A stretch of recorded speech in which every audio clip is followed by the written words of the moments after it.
Hello, everybody. I'm Dr. Jesse Jackson III, best-selling author and facilitator of the Don't Kick 'Em Out Book and Training series. We're super excited to bring back our uh, Don't Kick 'Em Out School Leadership and Behavior Institute. What that entails is it breaks down and helps school leaders to better determine and develop healthy practices around the right approach to student behavior. Now, why does every leadership team in the country really need to work together as a team? What I have found out, even if a district has what's called a set model or something like PBIS or restorative practices, what I have consistently found on campuses is everybody on the team does not agree with it. Meaning they'll do it, but they don't do it with the right type of approach. That's why it's so much inconsistency. For example, I'll give you a case of why this is the training you need to bring your staff to, your admin team. I have one situation where there is a rule in place, and it was cell phone related. It was a pretty serious penalty. If you have a cell phone, this will be the sanction. Well, one of my 5 APs did not agree with the rule, thought it was too harsh, the penalties too steep. So where the other ones were immediately casting judgment, doing what they needed to do, following the rule, he would tell kids to put the phone up, put it away, things of that nature. Well, what do you think that caused on campus? Dissension in the ranks. The kids knew they had an advocate. Now it's the kids are used. They don't want to go to the other APs. They want to go to this one. And why are y'all tripping? And now the staff is like, y'all are inconsistent. Y'all don't do nothing. And so it busted up the culture in that environment. And this is what we have to understand. School leaders today, I'm almost asking us to really disregard a lot of the previous training we have had on behavior. I would say over the last real 7 years, this behavior training stuff they roll out is really, really bad. And it's bad not because it's wrong. The populations have changed so much. And when I say populations, I don't do populations in black, white, or brown. I do populations in working middle class, poor, and then the poverty cultures. These are mental. These are all mentalities. So traditional schools and trauma zone schools. And when you have those type of schools, those things come with a certain mentality. That requires the most important, and if you look at my behavior matrix of things that must be in place to have a successful behavior policy, I don't care what program you're running, the first thing up there is the right policies. So the policies need to match the community I'm serving, right? The second thing is I need to get 90% of my team to run my program. Well, there's the big deficit. We can't get the team to run the program. Why? There's people who don't believe in it. They don't want to do it. They lazy. They don't like confrontation, things of that nature. So the thing you've got to do today, school superintendent, school principal, and I would ask every superintendent, find a way to get your principals in the training. I'm not selling a model. I train leaders and in the practices that are required to run an efficient workplace. The workplace that you happen to run happens to be a school.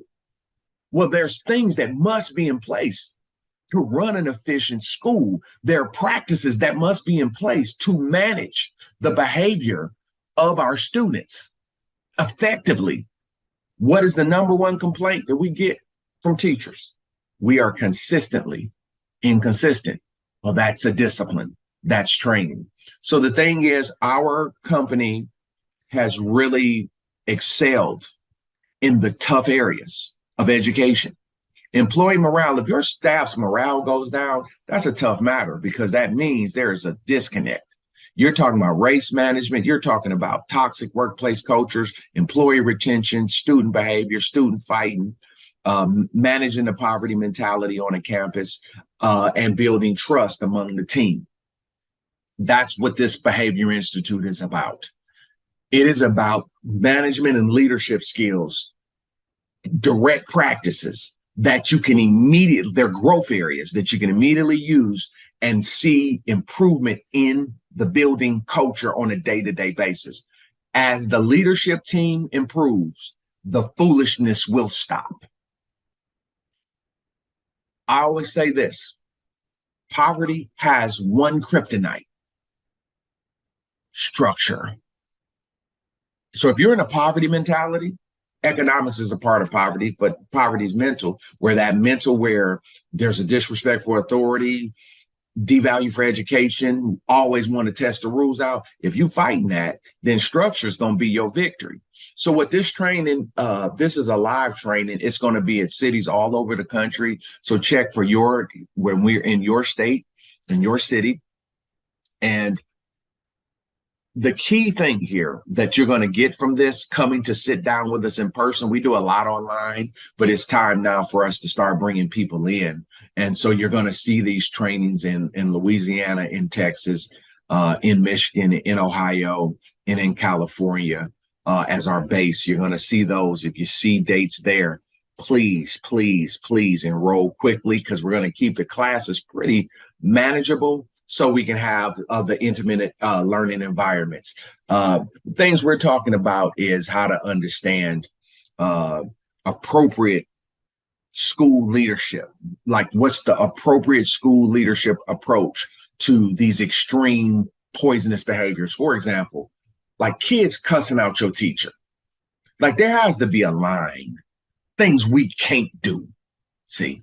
And so this seminar, we're going to talk about, how does one set boundaries? Boundaries is a missing element in our schools. So that's where we're coming to learn how to set boundaries, right? How to reduce the incidences of behavior, but here's where I want to start: how do we gain staff cooperation to reduce incidents of behavior referrals and expulsions? How do we make our policy so that they work and deter negative behavior? How do we increase behavior expectations, behavior standards? You always talk about high expectations. Well, expectations is education. How do you do that? And how does one go about getting and keeping your leadership team on the same page? This training is invaluable to any school administrator. That's a principal. You have APs, you have deans. This is the type of thing that'll revolutionize your building, because once the leadership team gets on the same page, where we are on the same page, and this is, we were ready to take off. You as a school leader can't afford to be naive about being on the same page and people really understanding, because I have seen, if everybody's not on that same page, you're not going to get the result. And I know what it looks like when a person is half in, half out. So this is something that is very valuable for your team and even for you as an individual. It is a live training in cities and dates below. There is part one, which is in the morning. You can actually register for the morning and the afternoon. We're taking two different approaches. So one is about the leadership team and dealing with issues of behavior, and the afternoon is our Fighting Institute. You can register for both. I actually would recommend that you register for both, but that's your choice. The fee that you see below, it gives you an individual fee, then it gives you the group fee, and you can bring probably, I want to say, up to 5 people on your leadership team. And if you want to do more, you call my folks and they'll work it out. This is for the principal of today. This is for the superintendent of the day. This is for the dean of students, right? In the charter world, the dean of students. If you are managing behavior, and this is something that has been real big time at your institution, please, this is the course you've been looking for. You might have to travel or drive down to get it. And hey, some people might even come from another state. But if you know you need this is the type of content and that you need to help your team. All the information is below. Find your date. It's going to be phenomenal. Material is included. You get a pack of books that you can take with you and continue your studies. I'm really looking forward to working with you soon. As the kids would say, we're back outside. So when I come to your city, your state, be ready, because I'm going to give you my best, and I'm looking forward to working with you. So you make sure you register your people, get in there, bring the people from your district. This is what they need. And that's why I'm here. I'm excited. Very excited about it. And I'm looking forward to working with all of you very soon. Be well, friends. I will see you in class.